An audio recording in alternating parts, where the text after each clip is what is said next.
Usajili wa biashara unachukua muda gani? Kama una hili swali kwa muda mrefu, jibu lake ni kwamba uwezekano wa kupata biashara yako kwa muda mfupi zaidi ni kuanzia masaa 24 mpaka siku 3 za kazi.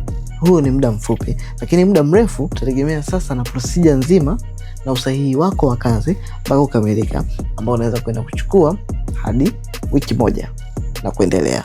Lakini kwa upande wa jina la biashara, vivyo hivyo kama ilivyokuwa kwa upande wa kampuni, kwa muda mfupi inaweza kuchukua masaa 24 mpaka siku 3, ama kama kutakuwa na procedure ni zaidi inaweza kuchukua siku 7 na kuendelea. Upande wa TIN number inaweza kuchukua masaa kadhaa ama siku nzima, na kwa upande wa leseni pia uchukua masaa 24 inakuwa imekamilika. Kama unahitaji kukamilisha usajili wako wa biashara yako, wasiliana nami kupitia namba zinazoonekana hapa, ama comment neno usajili hapo chini. Nitakufikia moja kwa moja DM kwako na kukusaidia kukamilisha usajili wa biashara yako.